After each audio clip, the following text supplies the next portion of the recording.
Supreme court practice and procedure act سے متعلق دائر 9 درخواستوں پر سماعت شروع ہو گئی ہے، جس کی سرکاری ٹی وی کے ذریعے براہ راست کوریج کی جا رہی ہے۔ چیف جسٹس قاضی فائز عیسیٰ نے عہدہ سنبھالنے کے بعد supreme court practice and procedure act کو فل کورٹ کے سامنے سماعت کے لیے مقرر کیا اور عدالت عظمیٰ کی تاریخ میں پہلی بار سماعت کو براہ راست نشر کیا جا رہا ہے۔ سپریم کورٹ میں چیف جسٹس پاکستان قاضی فائز عیسیٰ کی سربراہی میں فل کورٹ درخواستوں پر سماعت کر رہا ہے۔ اٹارنی جنرل اور فریقین کے وکلاء روسٹرم پر موجود ہیں۔ چیف جسٹس نے استفسار کیا کہ سوال ہے کہ چیف جسٹس کے اختیارات کو کم نہیں محدود کیا جا رہا ہے، چیف جسٹس کے اختیارات کو دیگر ججز کے ساتھ بانٹا جا رہا ہے۔ ہمارے پاس کافی مقدمے ہیں جو کہ بڑھتے جا رہے ہیں۔ اس قانون کا اثر چیف جسٹس اور سینئر ججز پر ہوتا ہے۔ ایک طرف چیف جسٹس کا اختیار کم نہیں محدود کیا جا رہا ہے، دوسری طرف یہی اختیار 2 سینئر ججز میں بانٹا جا رہا ہے۔ اس کا اثر آنے والے چیف جسٹس پر بھی ہوگا۔ ہم اچھی طرح اس کیس کو سننا چاہتے ہیں۔ ہماری کوشش ہے کہ آج اس کیس کو سن کر فیصلہ کر دیا جائے۔ تحریری دلائل ہم بعد میں پڑھ لیں گے۔ چیدہ نکات دلائل میں بتا دیں، خواجہ طارق رحیم امتیاز صدیقی اور اٹارنی جنرل کو سن چکے ہیں۔ خواجہ طارق رحیم نے کہا کہ مجھ سے سوالات پوچھے گئے تھے، ان کے جوابات دینے ہیں، جس پر چیف جسٹس نے کہا کہ چاہیں گے پہلے اٹارنی جنرل کو سن لیں۔ درخواست گزار نیاز اللہ کے وکیل اکرم چودھری نے دلائل کا آغاز کر دیا۔ وکیل اکرم چودھری نے پریکٹس اینڈ پروسیجر ایکٹ عدالت میں پڑھنا شروع کر دیا۔ چیف جسٹس نے مکالمہ کرتے ہوئے کہا کہ آپ پورا ایکٹ نہ پڑھیں، صرف متعلقہ شق ہی پڑھیں۔ اکرم چودھری نے کہا کہ پارلیمنٹ آئینی ترمیم صرف 2/3 اکثریت سے ہی کر سکتی ہے۔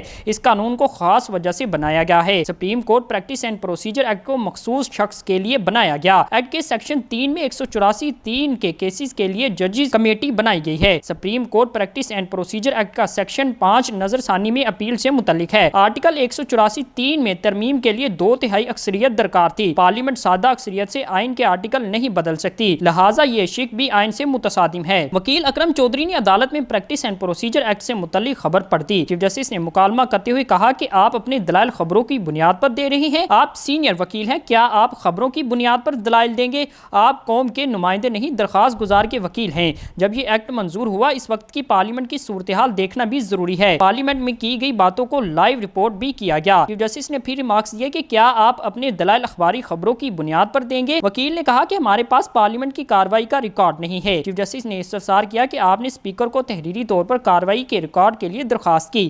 پارلیمنٹ اور عدلیہ الگ الگ آئینی ادارے ہیں، اگر آپ نے اپنی معلومات تک رسائی کے حق کے تحت کارروائی کے لیے درخواست نہیں کی تو یہ دلیل مت دیں۔ آپ نے خود اسپیکر کو خط نہیں لکھا اور چاہتے ہیں کہ پورا سپریم کورٹ بیٹھ کر بے بنیاد دلیل سنے۔ وکیل نے دلائل میں کہا کہ میں پوری قوم کی طرف سے بات کر رہا ہوں، یہ ایکٹ آئین کو ہی یکسر رد کرتا ہے۔ چیف جسٹس نے ریمارکس دیے کہ 21ویں آئینی ترمیم کیس میں عدالت نے آئینی ترمیم کا بھی جائزہ لیا۔ اس عدالت نے کہا تھا یہ عدالت اس کا بھی جائزہ لے سکتی ہے، اگرچہ اکثریت نے ترمیم کو ٹھیک کہہ دیا تھا۔